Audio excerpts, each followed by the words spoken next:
Marcus adjusted his backpack as he walked along the quiet street, the setting sun casting long shadows across the pavement. He had just finished basketball practice at school, his jersey still slightly damp from the workout. The air was cool and crisp, and he enjoyed the peaceful rhythm of his footsteps as they echoed in the stillness. This was his favorite time of day, when the world seemed to slow down and let him think. The neighborhood was mostly quiet, with only a few porch lights flickering on as the evening settled in. Marcus knew the route home like the back of his hand. He had lived in this area for years, walking this same path nearly every day. Yet tonight, something felt different. A police car passed him slowly, the headlights cutting through the dim light of dusk. Marcus glanced at it briefly and then looked away, not thinking much of it at first. But as the car slowed down and stopped a little ahead of him, he felt a knot tighten in his stomach. He had read stories about things like this happening to people who looked like him, but he never thought it would happen to him in his own neighborhood. Trying to shake off the uneasy feeling, Marcus kept walking, his eyes on the sidewalk. His thoughts drifted to school and basketball. He was excited about the upcoming game. His coach had said he might start as point guard, and Marcus had been working hard to prove himself. Basketball was his escape, his passion, and he was determined to make something of it. The sound of a car door opening snapped him out of his thoughts. He looked up to see two police officers stepping out of the car. They were both tall, with serious expressions on their faces. One of them called out, "Hey, kid, come over here for a second." Marcus stopped in his tracks, his heart beginning to race. "Is something wrong, officer?" he asked politely, his voice steady despite the nerves building inside him. "Where are you coming from?" the officer asked, his tone sharp. "And what are you doing out here?" "I'm just walking home," Marcus replied, pointing down the street. "I live right over there. I just finished basketball practice at school." The officers exchanged a glance, and Marcus noticed the way their hands rested near their belts. He wasn't sure if they were ready to reach for something or if it was just a habit, but it made him feel uneasy. The knot in his stomach tightened. "Do you have any ID on you?" the other officer asked. Marcus hesitated for a moment before reaching into his backpack. "Yes, sir," he said calmly, pulling out his school ID. He handed it over, hoping this would clear up whatever misunderstanding was happening. As the officer inspected the ID, Marcus felt the weight of the moment sink in. This wasn't just a simple question. Something about the way they were looking at him felt wrong. All he wanted was to get home safely, but suddenly, even that seemed uncertain. The officer studied Marcus's school ID for what felt like an eternity. Marcus stood still, his hands clasped tightly in front of him, trying to appear as calm as possible. Inside, his heart was pounding like a drum. He had done nothing wrong. He kept telling himself that, but the weight of the officer's gazes made him feel like he was guilty of something he couldn't name. "This ID says you go to Riverdale High," the officer said, his tone suspicious. "Yes, sir," Marcus replied. "That's where I go to school. I was just at basketball practice. It ended about 30 minutes ago." "And why are you out here?" the second officer chimed in, crossing his arms. His eyes seemed to scan Marcus from head to toe, lingering on his backpack and his shoes. Marcus took a breath before answering. "I'm walking home. I live just a few blocks from here." The first officer frowned. "There was a break-in reported in this area earlier tonight. You wouldn't happen to know anything about that, would you?" Marcus's eyes widened in surprise. "No, sir. I don't know anything about a break-in. I was at practice the whole time." The officers exchanged a quick glance, their expressions unreadable. Marcus could feel their doubt, their suspicion, hanging heavy in the air. "Mind if we check your backpack?" one of them asked, stepping closer. Marcus hesitated. He knew he didn't have anything to hide, but the request still felt like a punch to the gut. Why would they think he was involved in something like this? He wanted to say no, to ask them why they were even bothering him. But he also didn't want to make things worse. "Sure," he said quietly, shrugging off his backpack and holding it out to them. The officer unzipped the bag and began rummaging through it. Inside, he found Marcus's basketball jersey, a water bottle, a notebook, and a pair of sneakers. Nothing suspicious. Nothing that would tie Marcus to a break-in. After a moment, the officer zipped the bag back up and handed it to Marcus. "Looks clean," he said, but there was no apology in his voice. Marcus slung the bag back over his shoulder, his fingers trembling slightly. "Can I go now?" he asked, trying to keep his voice steady. "Not yet," the second officer said. "We need to ask you a few more questions." The knot in Marcus's stomach tightened. Why wasn't this over yet? He glanced around and noticed that a few neighbors had started to gather at their windows and front porches, watching the scene unfold. Some of them looked concerned, while others just looked curious. Marcus's face burned with embarrassment. All he wanted was to get home, to put this strange and unsettling encounter behind him. But it seemed like the officers weren't ready to let him go just yet. The moment stretched on, heavy and tense. Marcus could only hope that someone, anyone, would step in and help make this nightmare end. The officer's voice took on a sharper edge. "Where were you around 6 p.m.?" he asked, leaning slightly closer to Marcus. Marcus shifted uncomfortably, trying to stay calm. "I was at basketball practice. It started at 5 p.m. and ended just before 6:30. I stayed a little longer to help clean up." The first officer nodded slowly, but his expression didn't soften. "That's convenient. You're saying you were at school, but no one can confirm that right now." Marcus felt his stomach churn. "You can call my coach," he offered quickly. "Coach Harris was there the whole time. He can tell you I was at practice."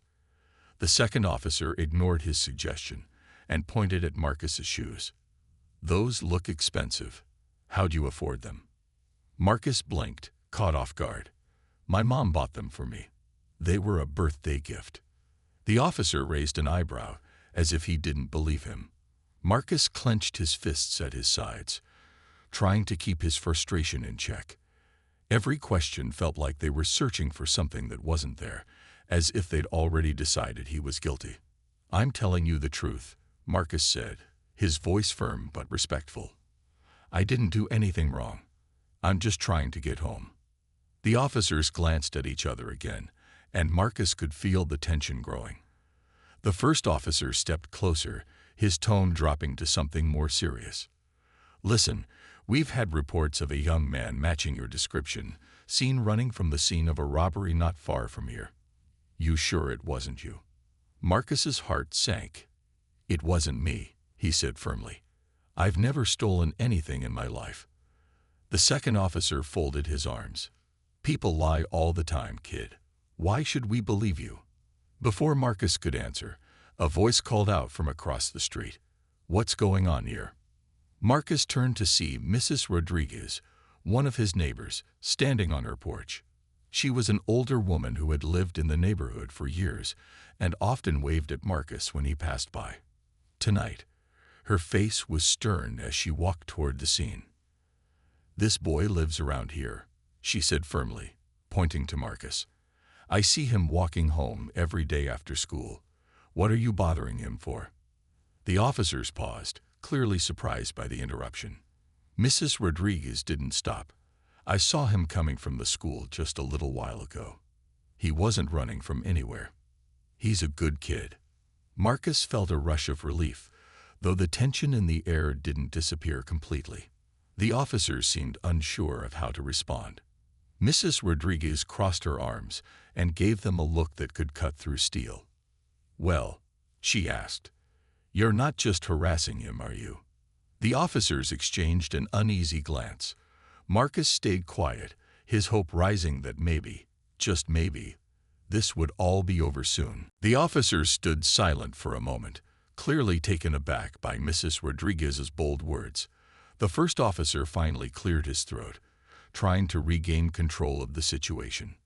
"We're just making sure everything's all right," he said, his voice a little less confident now.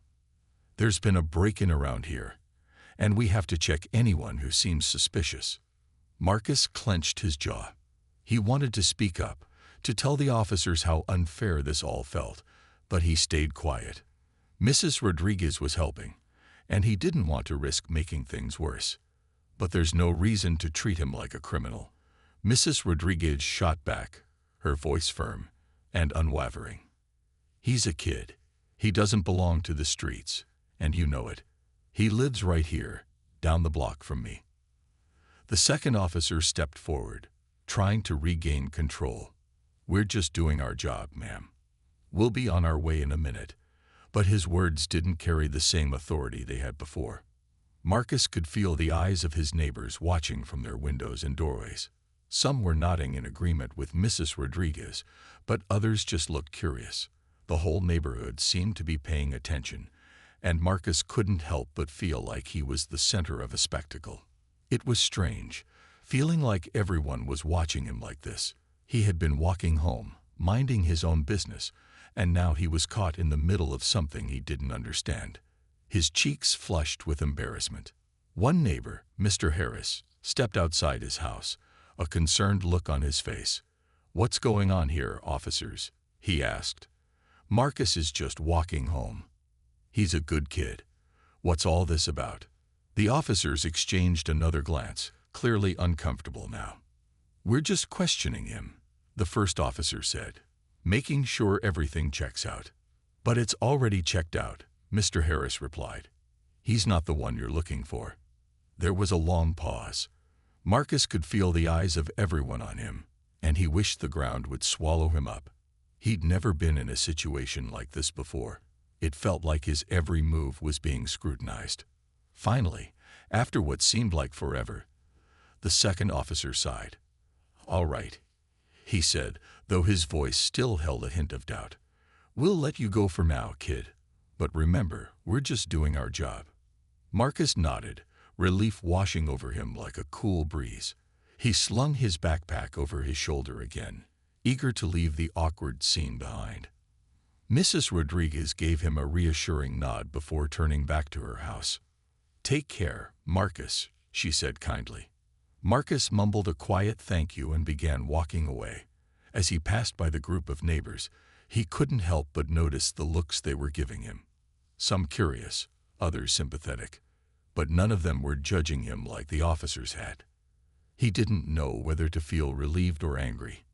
He was free to go, but it didn't feel like justice. It just felt like a strange kind of failure, where no one had really been on his side until now. As he walked down the street, the cool night air felt different, colder somehow. Even though he had his freedom, the experience had left him shaken. As Marcus walked away from the officers, his heart was still racing. His mind was a whirlwind of confusion, frustration, and disbelief. He had done nothing wrong, but it felt like he had just been treated like a criminal.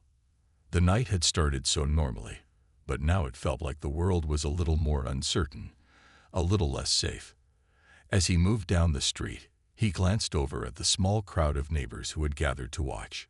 Some were still standing by their windows, peering out at him, while others were stepping out of their houses. It felt like they were all trying to make sense of what had just happened. It was as if the whole neighborhood had seen the same thing. A young man just walking home. And suddenly the world around him had changed. Just as he was about to turn the corner and leave the scene behind, he heard a familiar voice calling out from across the street. "Marcus." It was Mrs. Rodriguez, the older woman who had spoken up earlier. She was standing on her porch, her hands placed firmly on her hips, looking at the scene with an expression that was half angry, half determined. As soon as she saw Marcus, she started walking toward him, shaking her head. "I don't know what those officers were thinking," she said, her voice filled with disbelief. "They had no right to treat you like that." Marcus didn't know what to say. He was still feeling a mix of emotions, and the last thing he wanted was to cause trouble. But hearing her speak up for him made him feel a little better. It was like for the first time tonight, someone saw him as more than just a suspect. Mrs. Rodriguez walked closer to Marcus, her expression softening as she saw the look on his face. "I've lived in this neighborhood for years," she continued. "And I know you, Marcus. You're a good kid. You've never caused trouble, and I've seen you walking home from school more times than I can count. This isn't right." Marcus felt a wave of gratitude wash over him. It was comforting to know that someone in the neighborhood had his back. He knew Mrs. Rodriguez had always been kind to him, but to hear her stand up for him like this, it made him feel like maybe there was hope after all. "You've got nothing to prove to anyone," Mrs. Rodriguez added.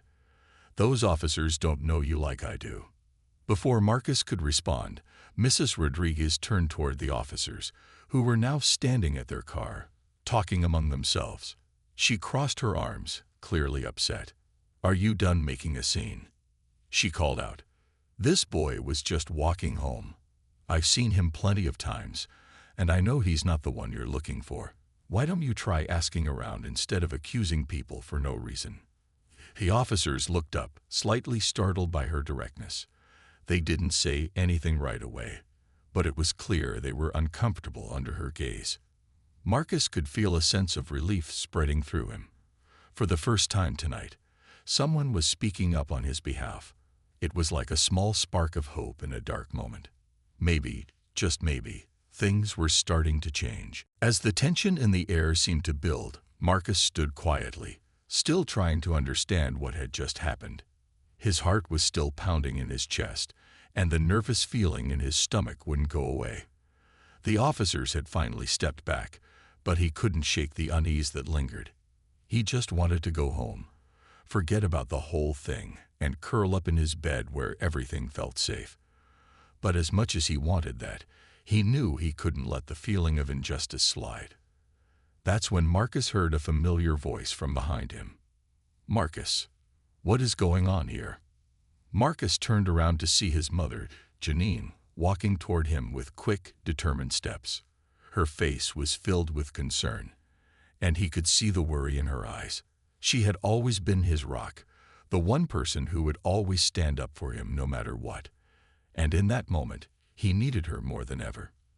The officers turned around at the sound of her voice, and one of them immediately began speaking. "Ma'am, we're just conducting a routine check. Your son was in the area when a break-in was reported. We're just making sure everything's okay." But Marcus could see that his mother wasn't buying it. She wasn't angry, but there was a firmness in her tone that made the officers pause. "Routine check," she repeated, her eyebrows raised in disbelief. "So you decided to stop my son for no reason, question him, and search his things without any real cause?" The second officer shifted uncomfortably, but didn't respond. Marcus's mother stepped closer, her eyes narrowing as she looked at the officers. "I'm his mother. If you're going to question him like this, you had better have a solid reason. And I mean a real reason, not just suspicion based on the way he looks or where he's walking." The officers looked at each other for a moment, unsure of how to respond. But Janine wasn't done. She turned to Mrs. Rodriguez, who had been standing with Marcus the whole time. "Mrs. Rodriguez, thank you for stepping in. I'm glad to see that some people here still know what's right." Mrs. Rodriguez gave her a kind smile. "I'm just doing what any good neighbor would do. No one should be treated like this." Janine nodded, turning back to the officers. "If you have any questions for my son, you can talk to me first. You don't have the right to treat him like this in his own neighborhood. You don't get to make him feel like a criminal for simply walking home." Marcus felt a wave of gratitude toward his mom. She always knew how to handle situations like this. She didn't raise her voice, but every word she spoke was filled with strength and authority. He knew she wasn't going to let the officers just walk away from this without some answers. The officers shifted again, and the first one spoke reluctantly. "Look, ma'am, we didn't mean to cause any harm. We're just following protocol." Janine's gaze didn't soften. "Well, your protocol needs to change.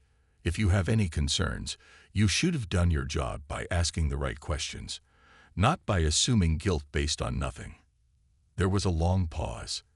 Finally, the second officer spoke again, his tone quieter now. "You're right. We'll let him go. We're sorry for the inconvenience."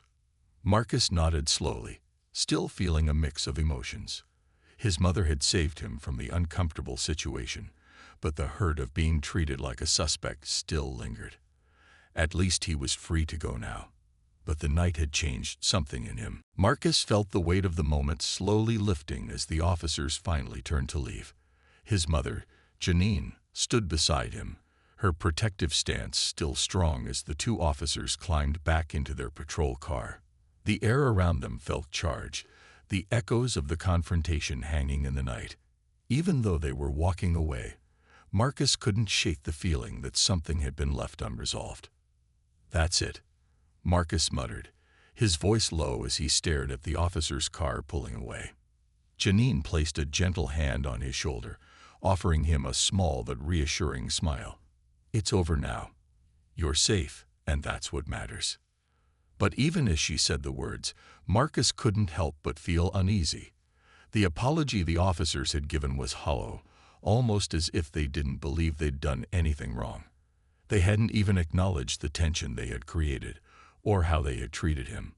It was as though the incident was just another routine check in their day, with no real understanding of the impact it had. "I know," Marcus replied, his voice still tinged with frustration. But they didn't even admit they were wrong. They just let me go. He paused, trying to gather his thoughts. "It doesn't feel right, Mom. I don't feel like they even really saw me. They just saw someone to question, someone to suspect." Janine nodded, her expression softening with understanding. "I know, honey, but sometimes people don't realize how their actions affect others. They might apologize, but that doesn't mean they truly understand what they've done." Marcus sighed, his eyes following the patrol car as it disappeared around the corner. The entire experience had left him shaken. All he had done was walk home, but for a moment, it felt like the world was seeing him through a lens of suspicion, one that wasn't his own. "I don't think I'll ever forget this," Marcus said quietly, almost to himself. "I thought this kind of stuff only happened in the news. Not to people you know, not to me." Janine squeezed his shoulder again, trying to comfort him. "It's a harsh reality, but it's a reality, and you're strong enough to handle it. But remember, Marcus, you have the right to be treated with respect, no matter what. That's the most important thing. Never let anyone make you feel less than what you are." Marcus nodded slowly, still trying to process everything. He had always known about the struggles that others faced, especially in his community. But this was different. This had happened to him, and it had felt personal, more than just an unfortunate encounter. It had felt like a reminder that there were things beyond his control, things that others couldn't see unless they were walking in his shoes. As they walked toward home, Janine kept her arm around his shoulders, guiding him forward with steady steps. "We'll make sure this doesn't go unnoticed. I'll be speaking with the department about how you were treated tonight." Marcus didn't reply right away. The thought of making an official complaint felt overwhelming, but he knew his mom was right. What had happened wasn't just a mistake. It was a pattern that needed to be addressed. He may not have all the answers, but he knew that something had to change. "Thanks, Mom," he said, his voice filled with quiet resolve. "I think it's time we spoke up." Even though the road ahead was uncertain, Marcus felt a small flicker of hope. His voice, alongside his mother's, might just make a difference after all. The next morning, the weight of the previous night's events still lingered in Marcus's mind. The sun was shining brightly through his window, but inside, he felt restless. It wasn't just the awkward interaction with the police that troubled him. It was the feeling of being misunderstood, of having to constantly prove he was innocent, when all he wanted to do was be left alone. At breakfast, Marcus sat at the kitchen table, his hands wrapped around a warm mug of orange juice. His mother, Janine, was on the phone in the other room, talking about the incident. Marcus didn't know exactly what she was saying, but from the way her voice was rising and falling with emotion, he could tell that she wasn't backing down. He was proud of her, proud of how she had stood up for him, even when things felt uncertain. But as much as he appreciated her support, a part of him still felt unsettled. No matter what steps they took now, the fact remained. He had been treated as a suspect simply for being in the wrong place at the wrong time. And that feeling of being treated differently because of who he was something he wasn't sure how to shake. After breakfast, Marcus went outside to clear his mind. The neighborhood was quiet, as it usually was on a Saturday morning. The sidewalks were empty, and the sun's warmth filled the air with a sense of calm. But it didn't reach Marcus's heart. He couldn't stop thinking about the looks the officers had given him, the way their words felt like an accusation. As he walked down the street, he noticed more people coming out of their homes. It was strange. Some of them smiled and waved at him like nothing had happened, while others avoided eye contact, almost as if they were embarrassed. It was as if the whole neighborhood had been divided by the events of the previous evening, unsure of what to think or say. Marcus's phone buzzed in his pocket, breaking his thoughts. He pulled it out and saw a text from his best friend, Jalen. "Yo, you good? Heard about what happened last night. You okay?" Marcus smiled, feeling a little relief. Jalen was one of the few people who really understood what it was like. They'd grown up together, and they both knew how tough things could be. He quickly typed back, "Yeah, I'm good. Just still a little shaken, you know. I feel you. I'm here if you need to talk, bro." The message was a reminder that not everyone saw him as a problem. Not everyone looked at him with suspicion. Jalen saw him for who he was, a regular kid, trying to make it through life. But then another message popped up, this time from Mrs. Rodriguez. "Marcus, I'm sorry for what happened yesterday. I've been talking to a few neighbors about what went down, and we're all behind you. I'm going to make sure this doesn't get swept under the rug. Keep your head up." Marcus couldn't help but feel a swell of gratitude. Mrs. Rodriguez had been a true ally, and it meant more to him than he could say. It wasn't just about having someone stand up for him. It was about knowing that his community cared, that they were willing to speak out against injustice, no matter how small the incident seemed.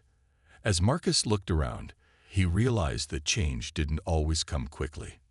But it started with moments like this, when people chose to speak up, to take action, to make sure that what happened to him wasn't forgotten. In that moment, Marcus felt a sense of hope. He couldn't change the past, but he could help shape the future. And maybe, just maybe, he was ready to be part of that change. The days following the incident were a blur for Marcus.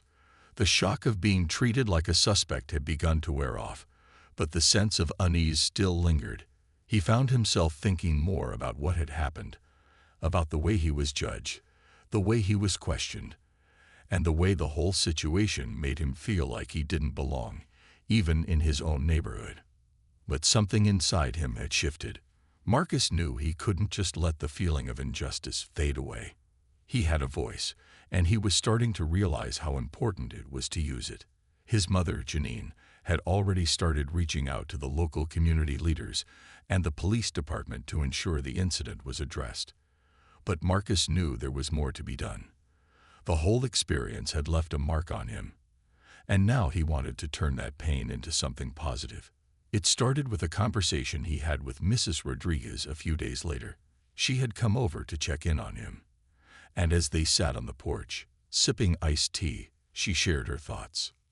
"Marcus, I know things feel heavy right now," she said, her voice gentle. "But I want you to remember that this is just the beginning. People are watching, and when we speak up, things can change. You can make a difference." Her words stuck with him. He wasn't sure how, but he knew he had to take action. He couldn't let the same thing happen to someone else, to another kid who was just walking home, trying to get by without being judged. The idea of starting a community project had been on his mind for a while, and now it felt like the right time. The next week, Marcus went to his mom with an idea. "What if I start a program at school? Something to help kids understand their rights and teach them how to handle situations like the one I went through." Janine looked at him, her face filled with pride. "That's a wonderful idea, Marcus. I think it's exactly what this community needs, and I'll be here to help however I can." It wasn't long before Marcus had the support he needed. He talked to his basketball coach, Coach Harris, who agreed to help him with the logistics, and Mrs. Rodriguez, who had connections in the community, helped spread the word. Soon, other kids began to take notice, and before he knew it, Marcus was leading small meetings with other teens at school, talking about their rights, about justice, and about the importance of standing up for what was right. Marcus found that his voice had power. His story, his experience, had touched something deep inside others, and now they, too, were speaking out, sharing their own experiences, and working together to create a safer, more understanding community. The program grew over the next few months, attracting more attention from local leaders and even local news outlets. What started as a small idea had blossomed into something much bigger than Marcus had ever imagined. He was no longer just the kid who had been questioned on the street. He was a young leader, helping others find their voice. And in that moment, Marcus realized that even the darkest moments could lead to change. The pain he had felt, the injustice he had experienced, had sparked something inside him, a determination to create a future where kids like him wouldn't have to face suspicion or doubt just because of who they were. For Marcus, the journey was just beginning. But now, he felt ready to take it on, knowing that change didn't come easily, but it was always possible.